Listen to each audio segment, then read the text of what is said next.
sorry, I didn't see you there. I was currently reading this book called Fever 1793. It's a real classic. It's like won a lot of awards. But that's not what I'm here to talk about. I'm here to talk about love by chance, gay Thai drama, and it is something. First, I'm going to introduce you to the cast. I'm Pete-san, crap, and I'm really shy and not assertive and nice. Yo, I'm A, Pete's love interest. I like basketball and I'm short. Yeah. Hey, yo guys, I'm Pawn. I'm the perverted roommate whose only purpose is to get the main love interest and his love interest together. Oh yeah! I'm Tin. I hate poor people. Well, except one poor person. I'm Can, Tin's love interest, and I'm ready to fight anyone and anything. I'm Tom, Tar's older brother. I'm in love with him, and I'm also kind of irrelevant. Oh yeah. I'm Tar, and I'm Tom's little brother, and I want to be a chef, but I'm so traumatized. I'm O. I'm just a nice guy who can't say no to my friends. I hope nothing bad happens to me in this story. I'm Cal. I commit a felony by the end of the series.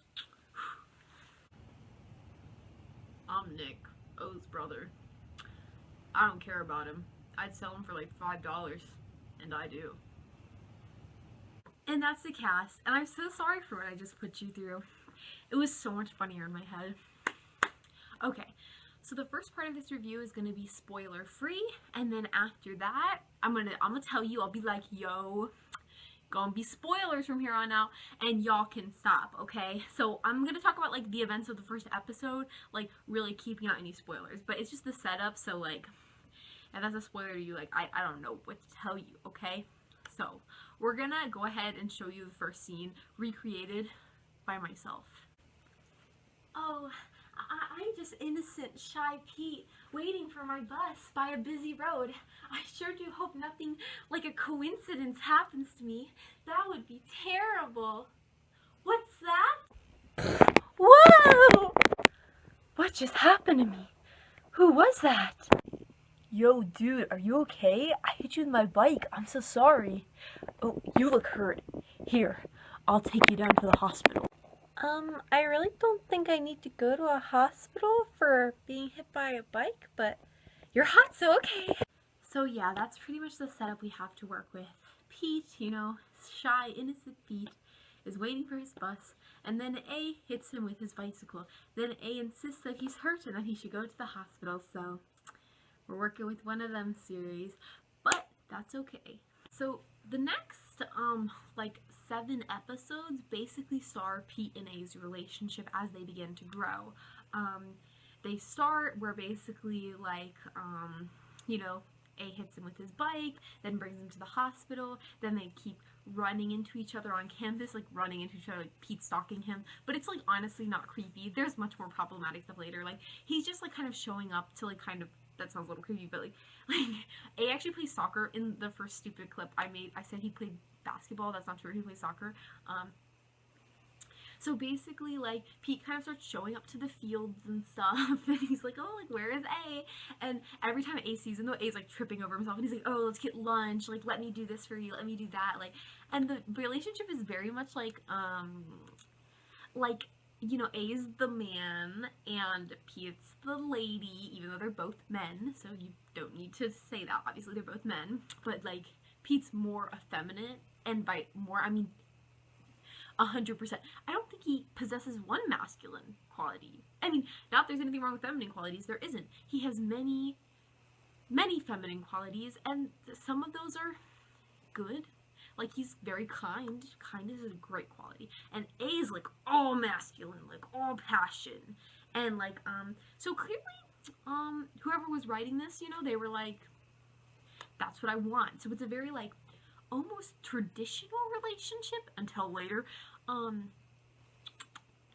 But they're gay, but that's fine. Like, I have no problem with them being gay. I'm pansexual, for God's sakes. But, like, it just letting you know that if you don't like that kind of like dynamic, you might not like their relationship, which, like I said, is basically the first 7 episodes. Okay, so basically they start kind of like developing their relationship, and the first part of it is like really good. Like those first like 4 or 7 episodes with A and Pete are like really solid, like with their specific plot, because like Pete and A, like if I think about them separately, they're not bad characters, but they're not like the most compelling. But like when they're together, like I don't know, like I'm usually not into the whole like traditional kind of like one person's very masculine and one's more feminine, and like the masculine one is always like providing and like protecting, and like the submissive one is always like so helpless and like whatever. I'm like usually not into that at all, and I'm still not really into that kind of relationship. But like the show sells it to you that like Pete and A legitimately love each other. Like I would always say to my sister when we were watching, I'm like, how is it possible for 2 actors to look at each other and like have that much on-screen chemistry? Because they were slaying it. They were slaying every scene together. Like those couple episodes at the beginning, like up through episode 7, like when they're like, you know, like will we, won't we, like how do I even feel about him, like all that good stuff, you know what I'm saying? Like their on-screen chemistry is like everything. And like you, like the best thing about A and Pete's, honestly, both of their characters, is like their earnestness. It's like they like don't lie about anything. They just genuinely actually like really, really love the other one. And that is like what shines the best in these first episodes. Like, because I legitimately did see them want to get together. Like, and that's a sign of a good romance, that you're like, yes, get together. Like, what's the point of a romance if like you don't care if they get together or not? Like, that's like a failure. You know what I'm saying? It's a failure. So like, you know, I liked them and I liked them together, okay? So, Pond, he's rolling up through these episodes too. So Pond was like one of the last of the characters or whatever, although, and he plays the biggest role in these first couple episodes. He's like, A's perverted roommate, and he's very funny. Like when I first saw him, I was like, oh, he's just gonna be this like cringy side character who has like one joke that he says over and over, but no, like he's actually really, really funny and really likable. And I just love his goal, like, every time you think like he can't go farther than he does, like he steps over that line again, but like in a funny way, not like a creepy way, because there's some creepy stuff later, okay? But like, so Pond is just really great, and he has his own subplot with like this girl that works at a coffee shop, and their subplot is really good. It's like kind of prevalent in these first couple episodes, like 4 through 7. I believe there's 13 in total, 13 or 14, but and like I actually also wanted Pond to get with this girl. Like I'm watching a gay romance, that's the only straight one, like straight relationship in there or whatever. But like it was really good, and I like actually really liked Pond, and I liked the girl, so like I wanted them to get together, you know what I'm saying? Okay. So, sprinkled throughout these 7 episodes very, very briefly, like, well, Tin kind of has a bigger role, but okay. So Tin is Pete's friend, and he's very rich, and Pete is also rich. That's not really important to Pete and A's relationship. Basically it's more important to Tin, but so Pete and Tin are rich, okay? So Tin is kind of like Pete's elitist friend. Like he doesn't really think that they should associate with like the lower classes, and like he's very like kind of snooty and like kind of like arrogant, cold rich boy kind of thing. And he's kind of hilarious. Like the first couple, he's like, I hate poor people. Like he just like, he makes me laugh because it's like so ridiculous, you know what I'm saying? But like I was like, and my sister was like totally fangirling over him, and I was like, I don't get it. He's just like a lizard man, like cold-blooded, you know what I'm saying? Like I don't really get the appeal. Okay, so he is introduced, and he has some conflict. I'm not in the spoiler part right now, so he has some conflict with the main couple. And we also meet a lot of A's friends. So other than Pond, we meet O, the captain of their soccer team that A plays on. We meet Can, who's kind of like the freshman of the soccer team. He's like spunky and loud, and like he wants to fight everybody, okay? And like Can and Tin have a little bit of like a spat because Tin said something like against poor people, and then Can was like, what'd you say about me and my friends? You know what I'm saying? That kind of thing. And I'm trying to think. And then, so there's, oh my god, I didn't even include them in the main cast. Oh my god. I'll have to go back and put them in. Okay, so then there's 2 other subplots that like I can't even call them subplots. Like I can later, but like right now they're like so barely there. So like there's 2 stepbrothers named Tar and Tum who are like so briefly introduced, and you're like, who are you? And then they're literally there for like 2 minutes and they're gone. Like every episode. It's like the most bizarre thing I've ever seen. And then there's this other subplot which comes back almost more frequently, but once again, it's like in 1, 2 minute, 3 minute scenes, like so brief and so seemingly unrelated to the A and Pete plot, or even like Pond's subplot with his girl. Like I'm like, and that involves O, the captain of the soccer team, and his little brother, and his little brother's friend Cal. Okay, so O's little brother is named Nick. I should add him in the cast too, I didn't. And Cal is Nick's friend. And Nick's friend Cal is interested in his older brother, O. Does that make sense? O and Nick are brothers, and Cal is Nick's friend. And Cal is interested in O, Nick's older brother. Okay, we got you. So, like I said, for the first like 7 episodes when we're focusing on Pete and A, like none of those subplots are important, except maybe Pond and his girl, okay? Like, because they get more screen time than any of the other subplots do. And yeah, for that part, like honestly, I was still really, I was enjoying it. It felt cohesive, except for the random weird subplots shoved in, but I was like, maybe they'll connect later. Like, I didn't know. I was just rolling with it. You know, A and Pete were cool. I was chilling. Like, it was all good, okay? So, then we go into the second half of the series, okay? I describe it as halves because I kid you not, Pete and A, they get together, like, officially. Is this a spoiler? Okay, it might be, but, like, come on, it's a romance. Like, they're gonna get together. They get together officially, like, they decide they're, like, dating or whatever in, like, episode, like, 7 or maybe 8, but I'm pretty sure it's, like, 6 or 7 or something like that. And then, legit, I kid you not, these subplots take over the story. Like, no, I'm not even joking. And, like, by the way, Pond also, he gets with his girl, like, they have a conclusion to their arc, and then, like, legit, they become so irrelevant. Like, it's so funny because literally the main characters, A and P, become irrelevant in their own story. I'm like, what just happened? Like, at first it's like a gradual thing so you don't notice it, but all of a sudden, like, in the first episode, Pete and A were getting maybe, like, 50 minutes of the entire, like, hour episode, or like an hour and 10-minute episode. I don't know exactly what they are because I watched it on YouTube, like chopped up in chunks or whatever, but like an overwhelming amount of time was spent on them. And then as the episodes progress, like legit, it starts being like 90% subplot and 10% A and P. So we're going to talk about that in a minute, but we're going to talk about the subplots that take over, you know what I'm saying? And they also like become more developed, okay? So you remember Tin, the guy from the first part, who's like Pete's rich friend who has a little bit of conflict with him, okay?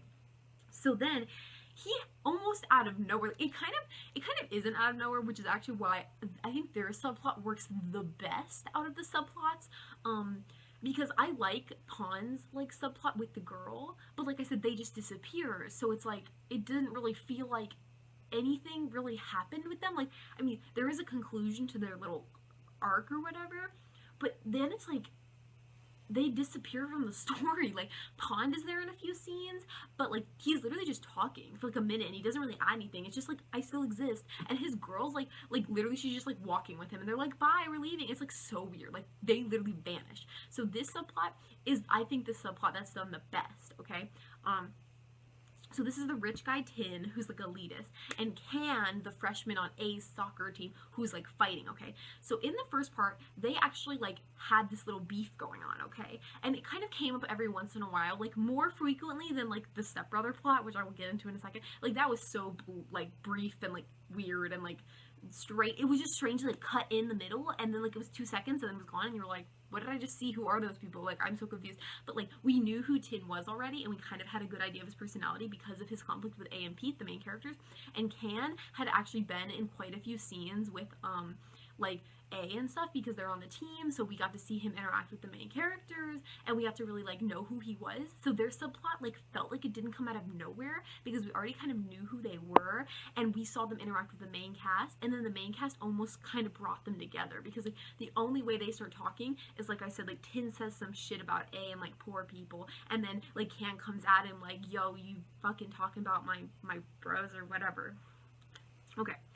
And then their relation stuff starts like getting more interesting. Like, they start off as like complete enemies and like rivals, and then it becomes like, you know, like a rivals to lover kind of thing, but like weird. Like, some people might be kind of triggered by the relationship because there's a little bit of triggering things, but like, I mean, come on, you have to be real, like, kind of a wimp, just saying, if you're triggered by it. Like, I'll get into more of it later, but let's just say it's more combative than Pete and A, their relationship is, because like Can and Tin, they ain't afraid to like clap back, you know what I'm saying? They clap back at each other. So like, so their relationship literally takes over the show, like, no joke.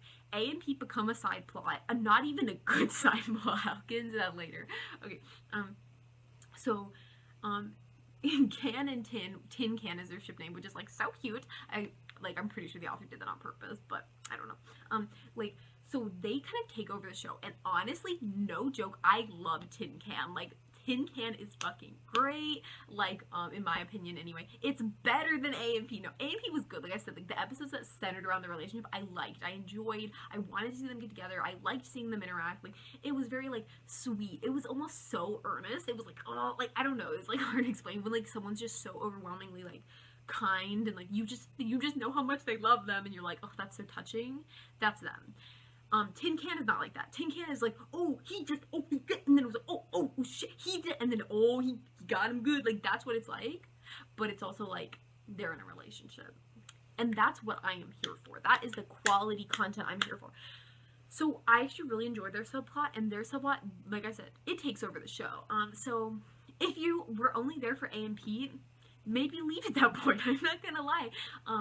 And if you're, like, not into A&P that much, maybe wait till Tin Can, I don't know, like, but you can't just skip halfway if you're just here for Tin Can, because, like I said, like, their relationship is set up, unlike some of the others we'll get to in a second, like, so you won't understand why they have this really, really weird relationship if you don't watch, like, the first episodes with A&P, and I think those episodes are decent, so, like, I would recommend them, okay, so the other two subplots. Okay, so if Tin Can has taken over the majority of the show, and Pete and A have been reduced to a subplot, what does that mean for the two other, like, microscopic subplots in the first half? Well, they do get more time, but they're still just as random and weird and not connected. Okay, so the stepbrothers, Tar and Tum, okay? How do I explain this? So, Tin and Can, in my personal opinion, their romance works so well, because Tin has been established and Can has been established before they have a relationship, and they actively interact with the main cast. Like, when Can is having, like, confusing feelings about Tin, he, like, confides in Pete about them, and A is, like, there, and, like, Tin is also, like, involved with Pete, not, like, in a romantic way, they just, like, know each other, so, like, they end up, like, and then, so, like, they kind of end up communicating with the main cast, and I'm like, okay, everyone's connected.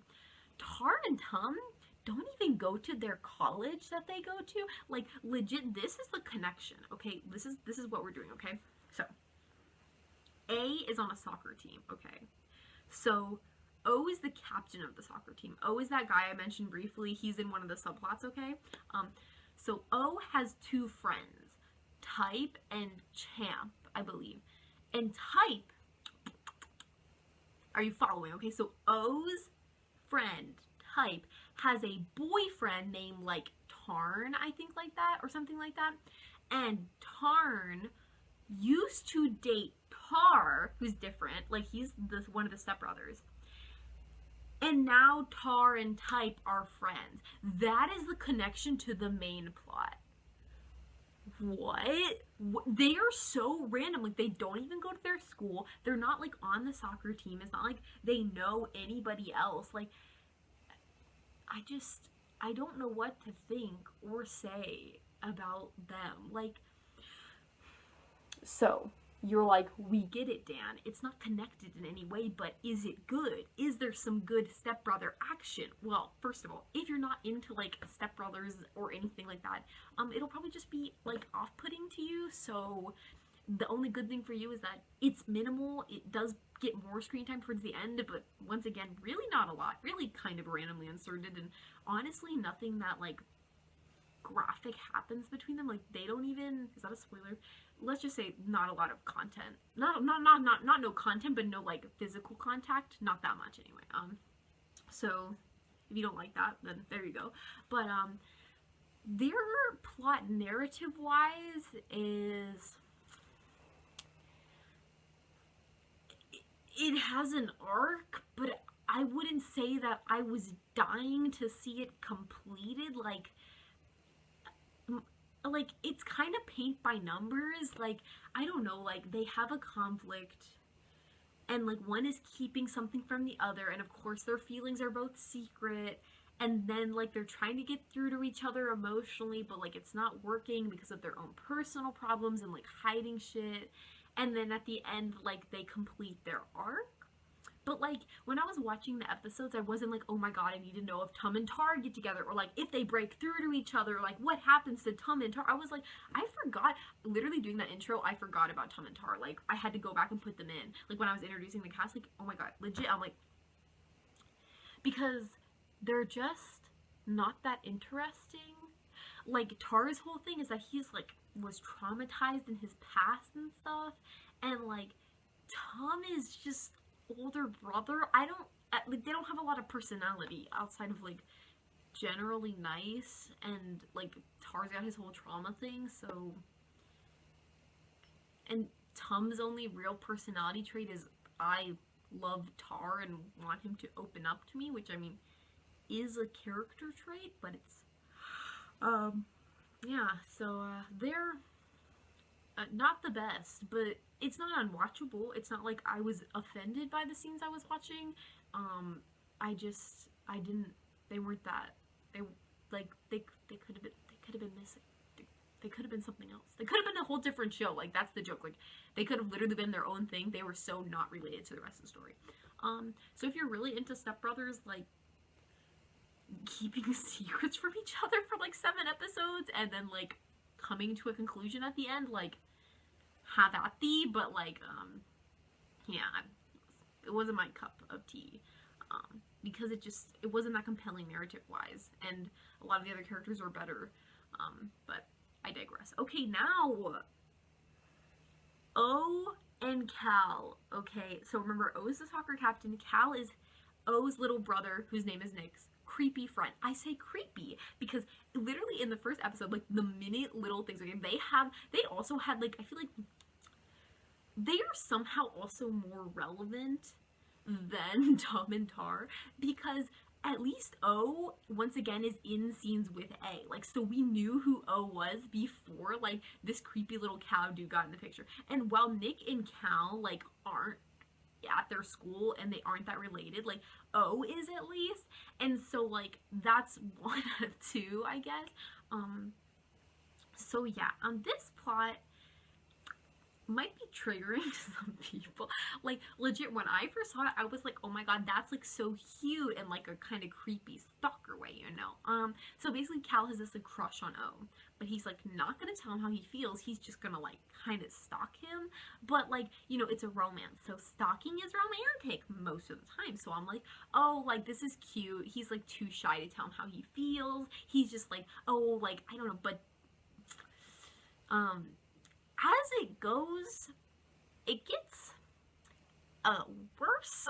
Like, worse as in, like, the stalking becomes more intense and more aggressive, and, like, what first goes of, like, oh, this is kind of, like, it would be uncomfortable in real life, but, like, it's a drama, so, like, this is cute, like, to, like, oh, that's both problematic in real life and a drama, and then at the end, let's just say, things happen in the finale that want me to call 911 immediately. But I love how I was like, no spoilers, and then I'm like explaining the entire show to you. I'm sorry, you should still watch it, it's good. I will state more specifics at the end if you like have actually watched it, so you're like, I don't care about spoilers. Because honestly, I don't know why you would click on this if you hadn't already watched it, but because, like, what? Like, I don't know. Never mind. I'm not gonna explain my train of thought there, but okay, so overall, I think most of the subplots on their own are good, or the plots, like, it's weird because, like, I say subplots because, like, A and Pete literally become a subplot later, even though they're supposed to be the main storyline. So, But the stories that are told are compelling for the most part. Mostly Tin Can and A and Pete are the best. And honestly, O and Cal's fucked up relationship is fascinating to watch. And you are kind of enraptured by it. Like, you are enthralled. You, like, want this. You don't want it, but you can't look away. It's, like, so horrifying, you can't look away. So, I'm sorry, I just got a text and I was like, ooh, the fuck? Okay, that was, like, weird. Okay, So basically, the main plot becomes a subplot, and Tin and Tan and A and Pete are good. They're like good plots. And Cal and O is disturbing, but it is interesting. And Tum and Tar not so much. Didn't do it for me. Maybe it'll do it for you. Maybe you're into it. I don't know. But overall, like, the actual, like, narratives that they tell are good. But the handling of some of them is not, like, if they had cut maybe the two subplots, the stepbrothers and Cal and O, and then just put Tin Can and A and Pete together in one series and cut it up more evenly, I think it would be a lot better. Because basically the way it is now is A and Pete have their arc, then they become almost irrelevant, and then Tin Can has their arc. And that's just a really weird way to set up a drama, like, because you get the impression that A and Pete are the main characters, so they should be there the entire time, but they're just not. So if I were writing this, I would cut the unnecessary parts. Like, if you want to write a story about stepbrothers or about creepy stalkers, do that in a different book, because it doesn't really, this used to be a book before it was Shirley, because it's kind of random and doesn't really apply, like, they don't even connect in theme or anything, like, there's really no connection, so, like, and then just chop up A and Pete's arc and intersplice it with Tin Can, like, then you have two cohesive narratives. Nobody gets forgotten. There's two arcs, two romances that interconnect with each other because the characters go to one another and, like, talk about each other. And maybe just have, like, Pond and his girl also be in there. So it's, like, three romances all together, all cohesive, all in the same pacing. And then boom, like, that would be a much more concise series, you know what I'm saying? So does it have problems? Yes, mostly pacing wise and just, like, strange ass decisions. But, like, it's still good. Like what's there is good if you can just get around how awkward and strange it is, like, because they're so not interconnected. Like, so I would say if you like gay dramas and you like foreign dramas and you're okay with some cringy cheese, it's honestly not that cheesy. Honestly, you would think it would be more, but no, like, I mean, I'd say go watch it if it sounds like something you're interested in. Because yeah, like, what is there is good, and, like, the dialogue is good. Most of them act like real people, like, you know, good characters, other than Tar and Tum, which aren't bad. It's not like they're offensively bad. It's not like they're, you know, horrible. They're just not great, especially compared to the others. And, like, random subplots taking over the story, which might even be better than the original plot, so I don't really know. Like, go watch it, okay? And have fun, and come back and tell me what you think, or you're definitely not going to do that. So just have fun and enjoy it or whatever, because I enjoyed it. It was a weird ride, but I enjoyed it. Okay, from this point on, if I had already spoiled enough, I'm going to be actually spoiling this series, so leave now if you haven't seen it and you are interested in watching it. Okay. So, let's get into some more specifics, okay? So, just, like, some things. I feel like I kind of hit the basics. First of all, Tin Can's ending is shit. I hate it. It's not great. And by not great, I mean it's stupid. Like, okay, part of me wants to applaud it because I'm kind of a cynical person, so I'm like, I like it when romances die, and I'm just kidding, no. But, like, have you guys watched Crazy Rich Asians? I went with my sister to watch that. She was, like, having her friends watch it for a party, and, like, so I went to see it with them, and, like, legit, at the end, I was like, they should have stayed broken up. You know what I'm saying? Like, I don't mind when the romance couple doesn't get together as long as it fits the story, because I think that's real life, and I think that stories should try to emulate real life, at least in some capacity. Sorry, but Tin Can's ending just sucks because, like, like, okay, I've heard in the book they actually get a good ending. So, like, my theory, or like, I don't know for sure, but I think maybe the TV show, like, they weren't sure how many episodes they were gonna get, and they didn't want to rush things, which is actually smart because, like, there's a whole lot in a novel that you can't, like, you know, you can't get everything into a TV show. So they're like, let's just stop halfway through, okay? Which might explain why, like, A and P kind of disappear. If, like, in the book, like, if they come back later, then, like, maybe that makes more sense, you know what I'm saying? But the way they were telling it in the show, just as it was written, like, they didn't have time to get there. Like, because honestly, that's what their ending feels like. Their ending feels like a stupid misunderstanding in the middle of a relationship. That's legit what it feels like. It feels like something they should be over in the next episode and then get back together. Because, like, if they had an actual reason for, like, not getting together, I would be, like, more okay with it. First of all, I ship them like crazy. So props to the author for actually making me want them to get together, because I'm like, yes, yes, oh my god. I have to talk about Tin's brother, too. Oh my god, I totally forgot about him. That's epic. Okay, so basically, but, like, the whole reason they really, like, break up, they were never really dating, but, like, Can's like, I don't know how I feel about you. But, like, we know as the audience, or it's heavily implied that Can does love Tin. He's just confused about his own feelings. And then Tin's like, well then fuck you, like, I'm leaving, like, I don't want to be your friend, like, getting all hurt and, like, bothered. So he, like, storms off, right? And I'm like, this is, and then he dramatically cries in the shower with his clothes on.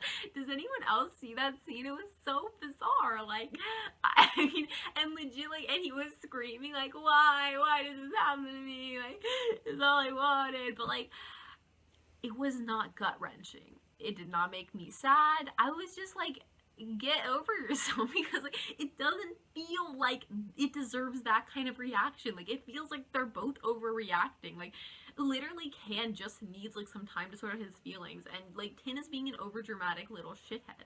So, like, help. They need a better ending, and I'm glad they get one in the book. Of course, if I don't get a season 2, I mean, I could go read the book, I guess, but like, I hope the show gets a season 2. Maybe they can try to make it less crazy. Anyway. So, their ending sucks. Another thing I'm going to talk about is, later, this is my personal opinion, but A and P get kind of problematic. Like, first of all, they become a subplot, so that's nice, so you can ignore the problematic parts, but, like, A becomes so, like, controlling later. Like, I don't like, and I know, like, some people think it's hot. Like, totally get that, like, someone who's really controlling and, like, telling you what to do, and, like, some people are into that, okay? They think that's hot. But, like, I don't get the impression Pete thinks it's hot. It's like, one of the problems is that, like, Pete is a very, very submissive character and, like, very, very quiet. So a lot of times A just talks for him or talks over him. And so, like, when I would bring up these concerns to my sister, I'd be like, isn't this weird? Why is A not letting him do that? Like, Pete should have autonomy to speak for himself. Sorry, my battery thing. And legit, she's like, no, Pete's okay with it. Like, Pete wants it, but, like, he never expresses, like, open consent. Sometimes, not that what they're doing is sexual, but, like, legit, there's this beach trip at the end that A wants to go on, right? And, like, Pete's kind of like, I want to go, and then A's like, no, you're not going. Pete's not allowed to go on this trip. And it's just very, like, you know what I'm saying? It's kind of like, why can't he go with? And then, like, you could say, like, oh, A just wants some alone time with his friends. Like, everybody needs to be away from their boyfriend or girlfriend once in a while, just, you know, have some me time. Like, I totally 100% get that. But then A says why. And basically, he says there's gonna be this guy from his old school there named Sun, who's, like, hot, and so he, like, doesn't trust Pete around him. Pete even says this. Pete's like, you don't trust me? Or Pont, I think it's Pete. He says something, Bronson's like, and then A's like, no, I don't trust him. But I'm like, is he gonna rape your boyfriend? Like, then call the police. Like, I don't know. Like, is he a rapist? Like, what do you mean? Like, you don't trust him? Like, you... Like... So A is, like, really insecure, and it's kind of funny because he's short. Oh my god, the heightists are coming for me. But, like, I'm like... There's this other scene where A goes over to Pete's house to have dinner with Pete's mother and Pete's childhood friend, who is a girl. Pete is gay. He's very gay. He's not bisexual. He's gay. He says that a lot, and he's dating A, and they are together at this point, okay? This is like later on when they're a subplot and they're problematic, okay? And legit, like, Pete is like talking to his childhood friend, this girl he knows really well since he was a kid, you know? And then legit, A pulls him aside later and he's like, I don't like that you're close to her. I'm like, what you mean? Like, what do you mean you don't like that he's close to her? I am so concerned. Like, they're childhood friends. Like, you don't want him to have friends? And legit, Pete's like, she's just my friend, and also, like, I'm gay, A. Like, I'm not attracted to her. And A's like, I don't like that she knows more about you than I do. I'm like, are you crazy? Like, what? What hell? Like, there's being, like, kind of, like, possessive of your partner, and then there's, like, okay, I mean, possession is a bad thing, but, like, I meant, like, yeah, there's, like, kind of a hot, like, oh, he's controlling. But then there's, like, okay, he's super insecure and scary, like, and I'm like, he's just a little too much, and he needs to dial it back. And, like, he just, like, he doesn't treat Pete like a human being. He treats him like his property. It's so weird. It's like, there's no give and take. It's just, what A says goes, and that's what goes. And, like, I said they had that very, like, traditional relationship, but, like, there's this fucking scene I was so triggered by, okay? Like, it kind of, like, comes up more than once, but the big scene, so basically, A is bad at English. I don't know what that was. He's bad at English, and he needs to learn it for a class he's taking in school. So, Pete's good at English, so Pete offers time and time again, I will tutor you in English. I will tutor you in English. Please let me tutor you in English. I am your boyfriend. I want to help you. It'll be fun, whatever, whatever. And O says, no, no, no, no, no, okay? And A's reasoning, who did I say? I said O, or A. I don't know, I meant A. A says, no, no, no, no, no. And his reasoning behind this is, I don't want you to see me being bad at something. And I'm like, okay, I mean, I get it. Like, we don't want to look stupid in front of our partner, especially like a new relationship. You want to impress, you know what I'm saying? And like, but he lets Pete sit next to him while he's getting tutoring from, get this, a girl who hits on A. Like, earlier, she's so insignificant, I didn't even mention her, but she's from really early on in the series, like, she has a crush on A, and there's some tension about it because, like, Pete's all like, you should be with her and not me, like, whatever. So she is a threat to Pete. And A lets her tutor him instead of his boyfriend, while his boyfriend watches when his boyfriend wants to tutor him, and A knows that. And I'm like, what am I watching anymore? Like, I have lost all track of what it is I'm watching, because that makes no sense. That seems cruel and unusual. It just seems like, it's almost like he can't accept that Pete is better than him in any way. Like, A is insecure of everyone else, and he's also insecure of Pete. Like, Pete can't be better than him, not even at English. Like, I can't. I'm like, so yeah, A becomes problematic later, and because Pete isn't assertive enough, like, he's also problematic. He's not problematic, but, like, his relationship is problematic because A is walking all over him and controlling him and being possessive and telling him he can't have friends. I'm like, 911, 911, please hurry. Like, ugh, it's so creepy. I don't like it, okay? And some people are like, oh, you might be reading too much into it, or, like, whatever. But I'm like, that's what I do. Like, don't write something if you don't want me to look into. What is that rule? Like, everyone on the planet has to consider the fact that Daniel Cooper is going to read it if they release it. Okay. No. But I'm just saying, like, if you don't want to read into it and you don't think it's problematic, power to you. But I do. Because I can organize. I'm just kidding. No, you can think it's not. But it is. Okay, no. Every time I'm like, but, I'm like, no. Okay. Let's just talk about some other stuff. Oh, yeah. So, Cal and O, huh? Yeah, that escalates. What do they have, like 4 or 5 scenes in the entire show? And then at the end, right? Like, I don't know what to say, but, right? Like, I'm like, like, look, the show is kind of not lighthearted, but not dark.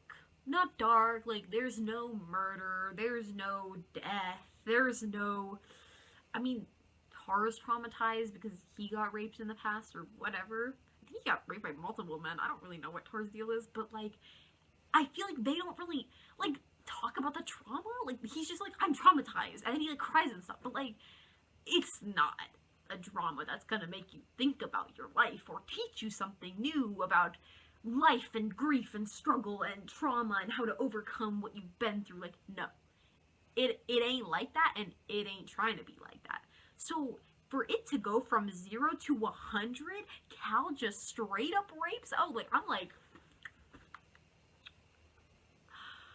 I have thoughts. Okay, so my first thought is kind of impressed because the drama went there when it didn't, and maybe shouldn't have, but, like, you gotta commit somebody who's like, I'm gonna do this, and it's a bad idea, but they do it anyway because it's stupid, but you're like, I commend that you went all the way with the stupid. Or, you know, like, they didn't wuss out. They weren't like, oh, like, the creepy stalking's cute or whatever, and then they fall in love. No, they were like the creepy stalkers coming to your house and gonna rape you. Like, I'm shook. I'm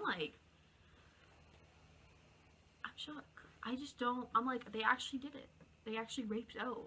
Like, on screen, too. I mean, it wasn't graphic. And they, like, cut off before, like, we didn't see anything. Of course, it's a show, not a porno. But yeah, Cal just rapes O, and that's a thing. And, like, I get that, like, my theory, or that they cut off halfway through the book or whatever.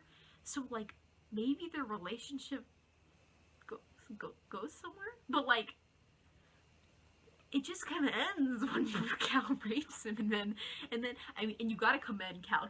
Cal is a little disgusting sleazebag, but he's clever. That's the only thing I like about him. He's clever, and he's dedicated, and he's conniving, okay? And, like, he's smart. He literally tricks O into thinking that O raped him. I'm like, that's some wisdom. I mean, evil wisdom, but okay.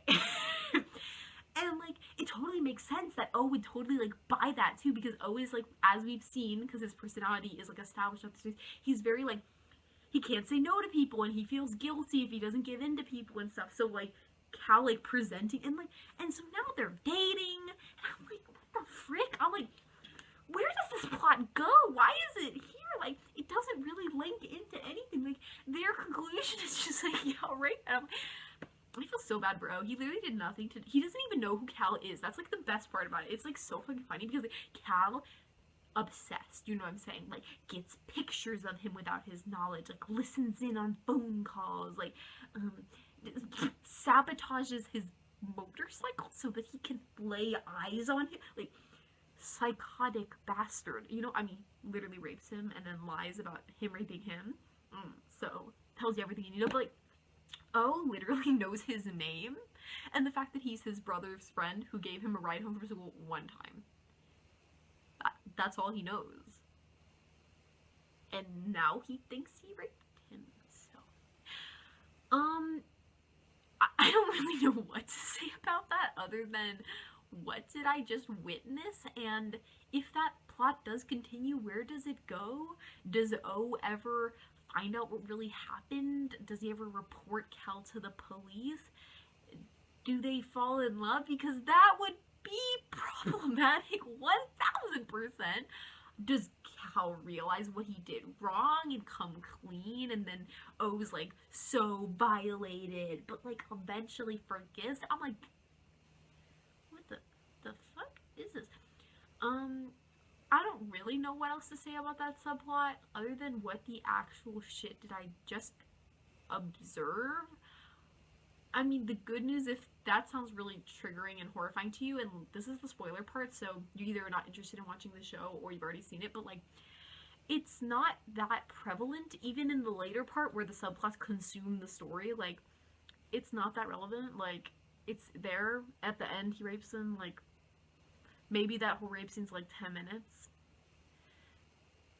I just realized I said, I'm like, I mean, it's like the whole lead up and the aftermath. Like, it's not like the rape scene for 10 minutes.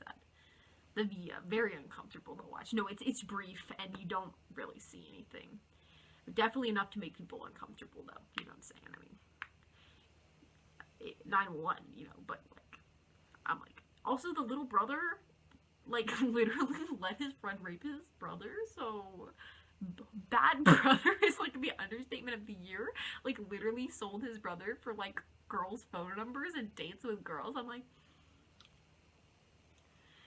okay, you're a shitty person, but, like, I can't really blame you for Cal's, like, complete evil.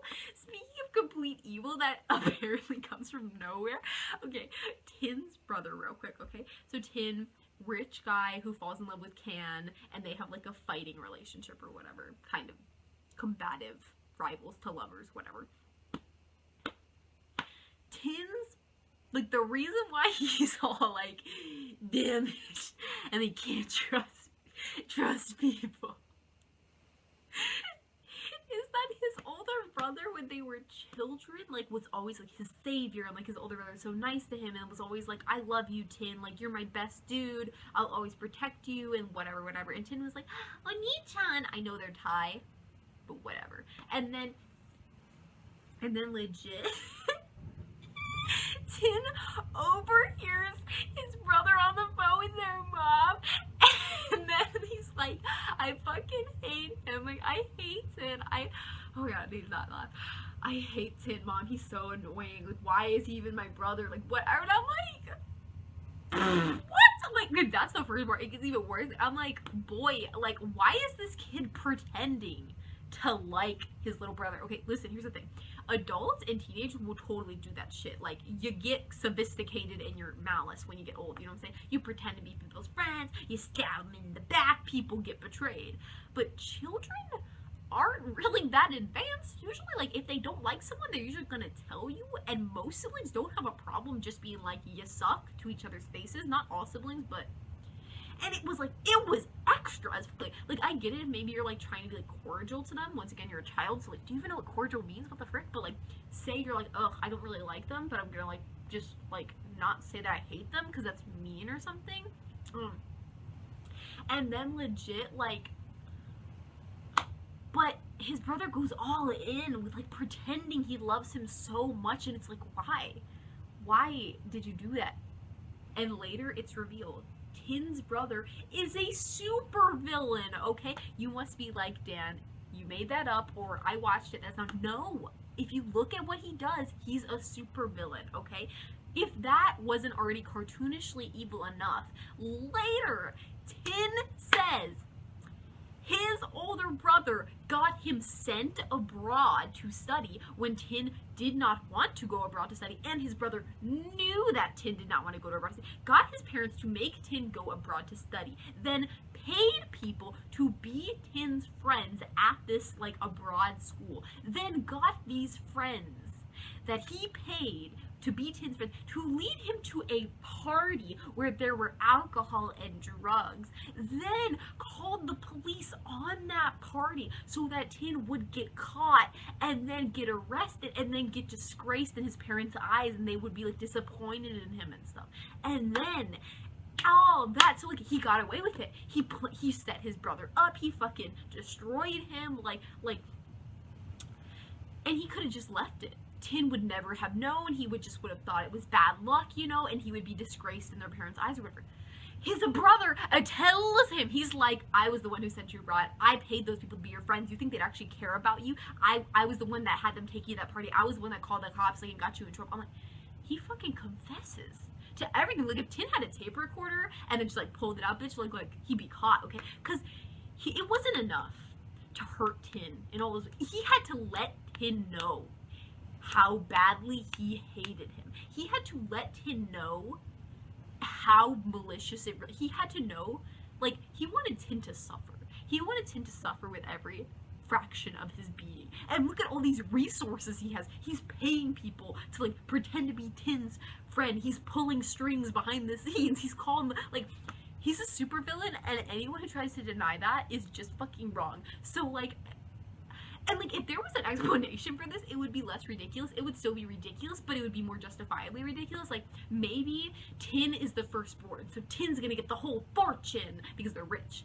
And then the brother's like, no, I can't have that, so I must disgrace my brother in my parents' eyes. But he's older, so it would make sense that he would get the fortune, or it would be divided between them. And if he did want it all for himself and none to go to Tin, like, that's never stated or explained. And it would have been super easy to just put in there, like, oh, I want to disgrace Tin so I get all the money. But nothing like that is ever mentioned. Like, no motivation whatsoever. The only motivation that we are stated is that his older brother just hates his guts. Like, for some reason, he just wants to see Tin suffer with everything he holds inside.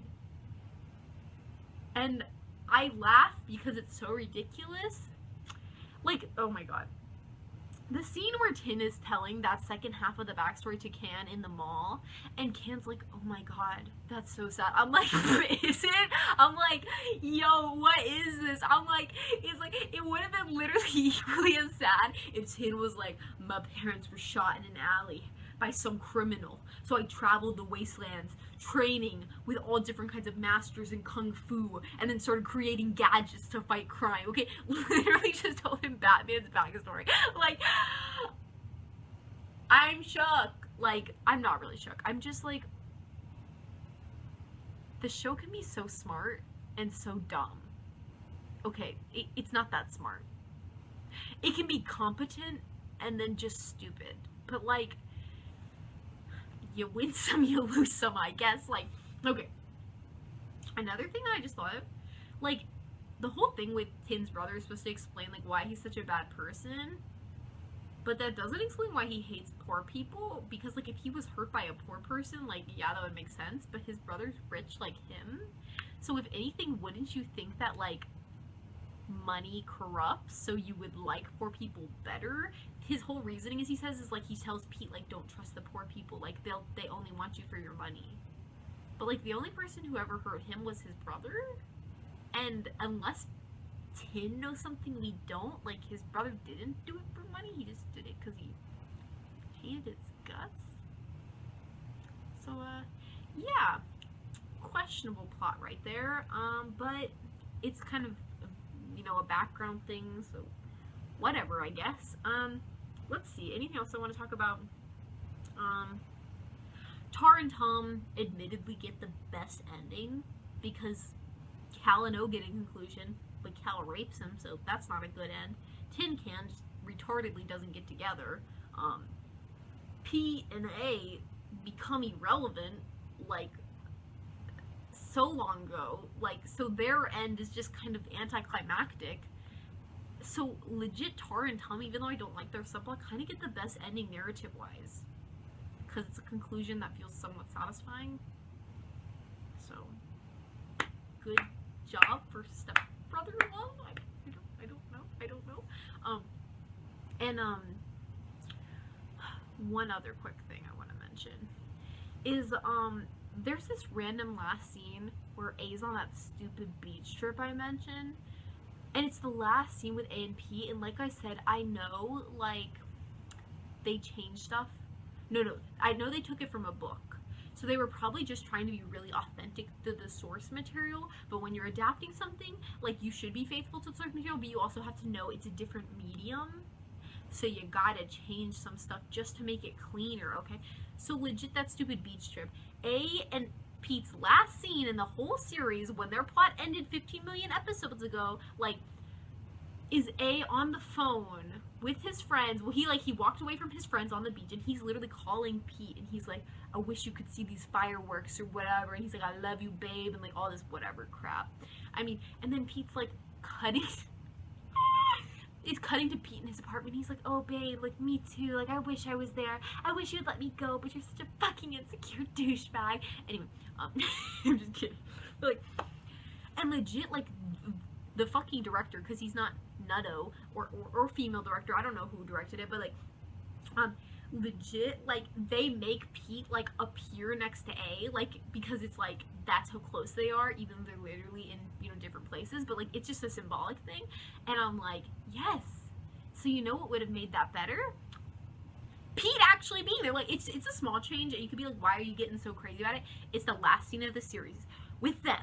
And they ain't even together in the same room, and it would have changed nothing. Like I said, like, there's no plot with the sun guy, like, trying to take Pete or anything like that. You could have had it be exactly the same, but Pete just goes on the beach trip with them, and then instead of A, calling him and, like, imagining Pete next to him, Pete's just literally there next to him, and then they can, like, hug and hold hands or, like, whatever shit or whatever, and A sings that weird-ass song to him, which is not romantic.